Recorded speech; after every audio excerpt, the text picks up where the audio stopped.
Fire Sword, Chapter 12. Mila Tree, Part the Second. "Do not give ground to the dissenters!" Cervantes roared as loud as he could. "A poor choice, General." Lucina's voice echoed down from the trees.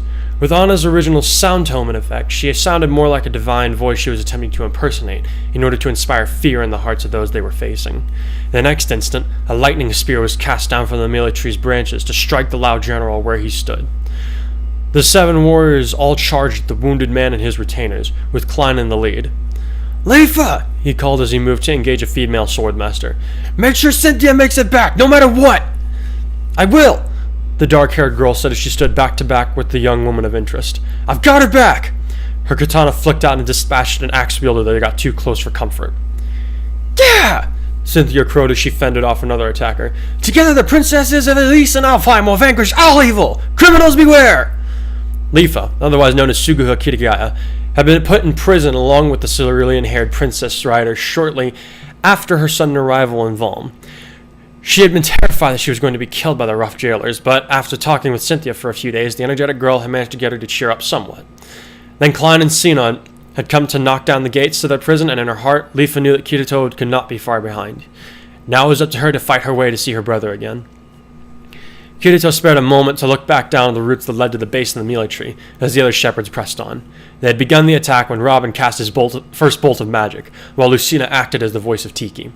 At the base of the wooden pathway stood Lisa, Libra, Maribel, and Yui, acting as healers from a distance, and in Lisa and Yui's case, long-range mages providing helpful cover fire. Kirito noticed that his daughter tended to aim to wound, while Lisa, though gentle soul she was, went for the more lethal shots. He nodded, satisfied, and turned back up to face the pathway just in time to see Asuna unleash lightning magic at a trio of foot soldiers, instantly downing them where they stood. He moved fast, his black and blue blades moving in perfect rhythm to cut down a spearman that had tried to get her while her focus was directed through the magic. "I hope Yui never has to take a life," he thought as he and the lightning flash moved forward. "It just seems to get easier every time. A thought that scares me."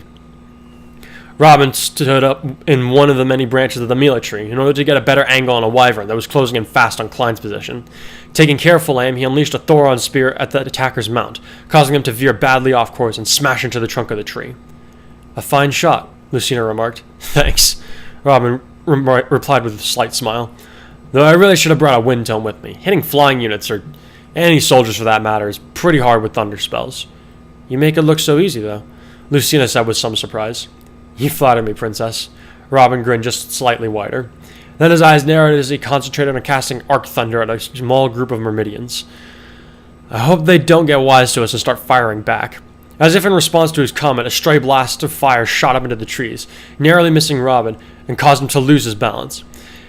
His eyes went wide as he realized that he was about to fall. "Robin!" Lucina shrieked. Her hand shot out and grabbed him by the collar of his coat, preventing him from falling a long way down to a very messy end. With a strength that belied her thin frame, Lucina yanked her partner back up onto the branch.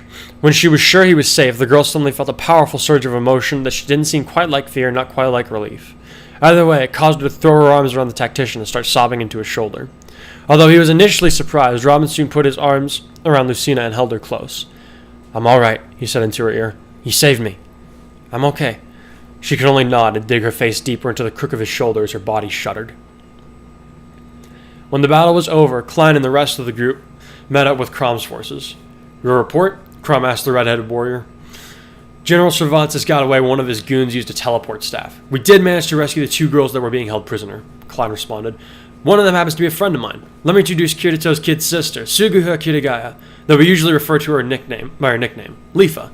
The girl faced Crom and bowed politely, aware of his stature as a prince. "It's nice to meet you," she said. "Thank you for sending Klein and the others to save me." "It's not me you should be thanking," Crom said with a shake of his head. "Thank my Grandmaster Tactician, Robin, when you get the chance. I also understand that Kirito played a part in planning your rescue as well." Before Suguha could reply again, one of the stragglers came over a taller route. When she saw Crom, she immediately took off on a full sprint, shouting, "Daddy!" Just before she reached him, however, she tripped on a root and fell flat on her face in front of a very surprised Crom. "Ow!" she muttered as she got to her feet and rubbed her nose.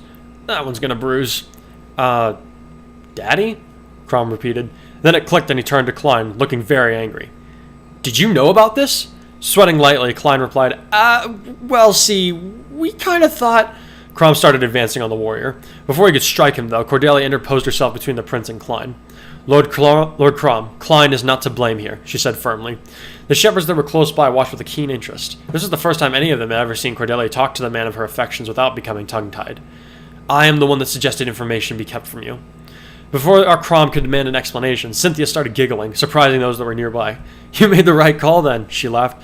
Knowing Daddy, he would have just charged in to save me without a second thought. I would not! Cromer protested. Yes, you would, Robin said as he and Lucina approached. Her eyes were red for some reason, but Crom was too distracted to notice at the moment. Robin, did you know that this girl is my daughter? He demanded. My name is Cynthia, the blue-haired girl interjected. I did, Robin nodded. And Cordelia was acting under my orders when she did not share that particular piece of information.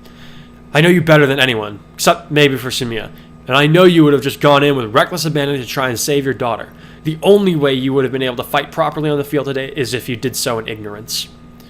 Crom's eyes narrowed. Who else knew? He said sternly. Kirito? If you're going to be dishing out punishments, let them fall on me, Crom, Robin replied tersely. But leave the others out of this. Here, Crom shook his head. You know as well as I do I can't reprimand you, he said. You're the best we have. But someone has to answer for keeping secrets from me, and I'm pretty sure I know who to blame here. Hey! Cynthia snapped, catching everyone's attention. Your friends just risked their lives to come and save total strangers as far as they knew, and now they're going to be punished for it? Cynthia, Crom said warningly. No! The girl shouted with a stamp of her foot. My father would never punish someone for helping others. He wouldn't punish them for being shepherds. Cynthia is right, father, Lucinia said quietly, yet forcefully. I have seen how you act when a family member is in danger, and it is not appropriate for the commanding officer of an army. The others were right in their decisions today. Listen here, young lady, Crom began, but then something unexpected happened. Fuck! Sumia's fist slammed into her husband's face, knocking him to the ground. The prince rolled over to see her glaring down at him, and he groaned, For the love of Naga, Sumia, you're supposed to slap with an open hand! No, I meant to punch you that time, she said rather stiffly. Here we are with another daughter, safe and sound, and all you care about is how it was done. What is wrong with you? Yeah, Cynthia said, pumping her fist in the air. You tell him, Mom. Sumia turned with a smile to face her younger daughter. Hello, dear, she said as she moved to hug her daughter. Cynthia, was it? Uh-huh. The girl nodded excitedly. I've always loved my name. You're the one that picked it, after all. Did I? Sumia said with a smile. I'm not surprised. My grandmother's name was Cynthia, after all. She always made the best rhubarb pie. Uh-huh. Cynthia nodded excitedly as more of the shepherds gathered around to look at their newest member. You taught me how to make them before you left. Her eyes suddenly seemed downcast, and her parents could guess why. Crom finished getting to his feet, where he put his hand on the girl's shoulder reassuringly, using the other hand to rub his sore jaw. Don't worry, Cynthia, he said. We're not going anywhere this time. And I'm sorry if our reunion had to be tainted by my stubbornness. That's okay, Daddy. Cynthia smiled. I know you were just worried about me. Come here, dear, Sumia said soothingly as she pulled her daughter and husband into an embrace. Looking over at her other daughter, who was currently grasping Robin's arm, she smiled and said, You too, Lucina. Yeah, Lucy! Cynthia chirped happily. Are you going to make me wait any longer for a big sis hug? Lucina smiled brightly and joined her family. Owain, Lisa, and even Long Ku smiled at the sight of the whole family coming back together. Unfortunately, the moment could not last. Crom! A voice familiar to Suguha echoed across the wooden pathways to the tree trunk. We need to go up fast! The voice was accompanied by the sudden arrival of Kirito, who was flushed and slightly out of breath from running. There's a bunch of reinforcements coming up in the distance at... Holy crap, Sugu! The last words were drawn out as he saw his sister standing in the circle of shepherds. Then a sense of priority reasserted itself. Sorry, sis, we'll have to do a reunion later. Right now we need to get to the top of this tree. With that, he turned right around and started running back to where Yui and Asuna were, along with Henry, Muriel, and Maribel. Nice to see you too, big bro, Suguha muttered sarcastically. Turning to Klein as they began to follow him, she added, He hasn't changed at all, has he? Not a bit, the katana wielder said cheerfully. Suguha managed to catch up to Kazuto and his family as they headed up the internal staircase of the Mila tree. Some brother you are, she scowled at him. Sorry, Sugu, he said with a breathless grin. We're kind of trying to save the daughter of a dragon goddess. Kind of takes priority, you know. Kirito, Asuna scolded her husband. This is your sister. You could at least say hello before you ran off to catch up with us. Yes, Daddy, you should be nicer to Aunt Lifa, Yui added with a small frown on her delicate feature. See, Suguha grinned. They agree. Oh, come on! Kazuto groaned. Everywhere I go, I end up as the whipping dog. Lady Tiki was groggy from many years of long slumber, but she managed to speak with Crom just long enough to give him the second of the 5 gemstones needed to unlock the full power of the fire emblem. When she had done that, she surprised the shepherds by asking to speak with the other world people. Kazuto and the others obeyed hesitantly, unsure of what to expect from the ancient Maneki. She regarded them with gentle eyes as they did, easing their apprehension somewhat. When they were close enough, she nodded thoughtfully and murmured, "There can be no doubt. This is my mother's handiwork." "Sorry, but I don't follow," Kazuto said with a slight frown. "What do you mean by your mother's handiwork? Are you talking about that Naga lady?" "Yes," the young-looking woman replied. "There is no doubt in my mind. My mother is the one who called you here." "What?" Asuna gasped. "Why would she do that?" "Even with the help of the future children, the battle against Grima has very little chances of succeeding," Tiki mumbled drowsily. "My mother must have known that more help would be required, and so she must have summoned you here." "Well, can she send us back when this is over?" Klein asked eagerly. Tiki shook her head and the group's spirit sank. "I do not know," the dragoness said. "Perhaps when I am more awake, I can tell you more. But for now..." She stumbled warily over to a makeshift shelf that held a number of vials, each containing liquids and marbles of varying colors. Picking up one, she presented it clumsily to Kazuto, who took it gingerly, unsure what the pale green marble-like objects inside were to be used for. Sensing his confusion, even in her exhausted state, Tiki roused herself enough to say, "Much of your power was taken when you came here. Eat of that, and you should find that at least some of your own world's powers will return, although I cannot guarantee perfection." She sank to a sitting position, exhausted. Not a moment later, she was fast asleep. Seeing her, Crom declared, "We can't leave her here. Lady Sayri, is there some place we can take her where she may recover?" "Aye, there's another sacred place that the Divine Dragon still holds sway over," the Chonsen princess nodded. "'Tis a journey that will take some weeks to reach, but if we are to win this war, we must have the voice able to speak." "All right," Crom nodded. "And while we're on the way, maybe we can engage in some guerrilla warfare with the Valmies. Robin?" He looked at his tactician, who nodded back instantly in agreement. "Sounds doable," he said. "I'm sure Kirito and Klein can help me out, right?" "You know it," Klein said with a grin. Kazuto simply nodded and pocketed the vial that Tiki had given him, deciding that he'd look them over when they were safely back at camp. "Our powers will return, huh?" he thought to himself. "Wonder what she meant by that." Later on that day, the group had a lot to think about. Crom now had 3 goals to work toward, and by extension, so did the rest of the shepherds. They now needed to defeat Valm in addition to preventing Grima's return. But before they could complete a second of the 2 missions, they would need to gather at least 3 more gemstones, 2 of which had been lost for centuries. The task was a daunting one, to say the least. And then to add to this, Robin was feeling rather confused about what lay in his heart, and that of Crom's daughter. It had not gone unnoticed by him that she smiled more when he was around, that she seemed to want him to sit with her, or at least her family, during mealtimes, and most recently, her reaction to his near death. Of course, that wasn't to say he hadn't begun to seek her company more often as well. She was one of the few shepherds that could hold her own in an intellectual discussion, although whenever he tried to talk to Muriel, he always ended up getting the short end of that stick. And she actually possessed an incredibly naive sense of humor that he found endearing to no end. What am I to do with these feelings of mine? He had to wonder. His thoughts were suddenly interrupted by the sound of something breaking in a mixture of shouting and laughing. Dashing outside, Robin's first thoughts was that the future children must have done something mischievous. His next thought was that he had finally lost his mind. "Daddy!" Yui called up to her father. "No fair, you can't hog all the fun!" Kirito looked down with a grin before sticking out his tongue at his daughter and flapping his wings harder, sending him soaring. "I almost forgot how cool it was to fly," he crowed. The wings were black in color and almost as long as the boy himself. "What in the name of Naga is going on out here?" Crom asked as he stepped out into his tent.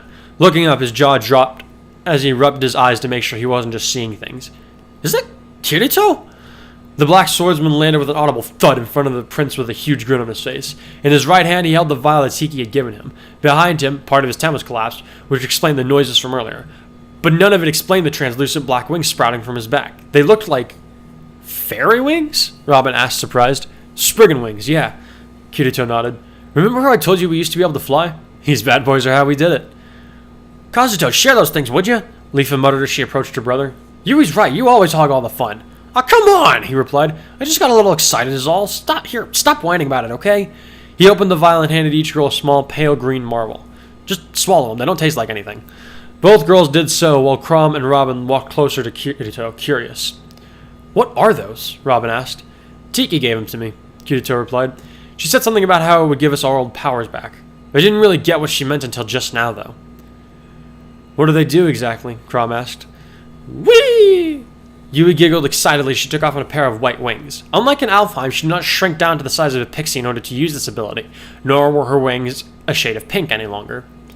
That, Kirito grinned at the sight. I guess these little balls were able to restore our abilities to fly. I haven't been able to use any elf magic, though. Robin mused as he watched Leafa rise on a set of green wings. I wonder what might happen if one of us were to eat those, he muttered. Would we get wings too? That could come in handy. Kirito shrugged and said, You're welcome to try one. Don't know how it'll affect you, though. Might not be worth the risk. Perhaps, Robin nodded. I think for now, we'll let you hold on to them and give them to any more of your friends that you find. After that, then maybe I'll let Muriel run some tests on one of them if there are any remaining. Sounds good, Kirito replied. Rising on his wings again, he shot into the air to catch up with Leafa. They exchanged a few words that the two Elysians couldn't hear before Leafa handed the vial back to her brother. The three companions then flew off in the direction of the mess tent, where Asuna, Klein, and Sinon were. They certainly are enthusiastic, Crom said to no one in particular. Still, I can imagine being able to fly without getting saddle sore would be pretty nice, Robin replied, massaging his sore buttocks. He had spent most of the day's journey with Crom and his own horse, talking about how to sabotage the Valmese on their trips to the Divine Dragon's grounds. I heard that, Crom agreed, mimicking the motion unconsciously. Say, that was a sharp idea. What was? Having Lucina impersonate the voice like that, Crom smiled. The thunder magic was just you showing off, though. Maybe a little, Robin admitted with a slight grin. Say, Robin? Yes, Crom? Why was Lucina so upset earlier today? Crom asked with a concerned frown. Even at dinner, she barely spoke unless Cynthia talked to her first. Did something happen on the battlefield that's bothering her? Robin blanked. He didn't really know how to tell his best friend that his daughter might or might not have feelings for him, and it was his near-death experience that had sent her into hysterics. Fortunately, Crom took the stammerings to be a sign of ignorance. I guess I'll have to see if Sumiya can talk to her, he said with a sigh. I'm sorry, Robin. I know she's your partner, but she doesn't open up to many people. It wasn't fair of me to assume that she would just spill her troubles out to you. Well, it's no problem, really, Robin muttered, not sure what else to say. Thank Naga, but that was close. It's just... Crom sighed again, and Robin wondered what might be wrong.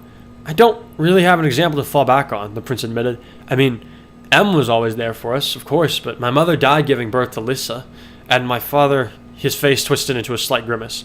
He wasn't around very often. Whenever he was, he would only greet us in passing. I honestly can't remember if I ever had a meal with the man. At least you know what not to do? Robin replied after a slight stretch of silence. Crom nodded and rubbed the bridge of his nose, trying to stave off a headache with very little success. I suppose that's something, he admitted. I'm sorry, Robin. I know you have your own problems to deal with. You don't need to hear your prince throwing himself a pretty party tonight. Nope, but I'm happy to share my friend's problems, Robin replied as he clapped Crom on the shoulder. Come on, let's go to the mess tent. Maybe there's some beer left from Ferox. Unless Basilia already drank the whole thing. The two men shared in a laugh as they headed off to join the others.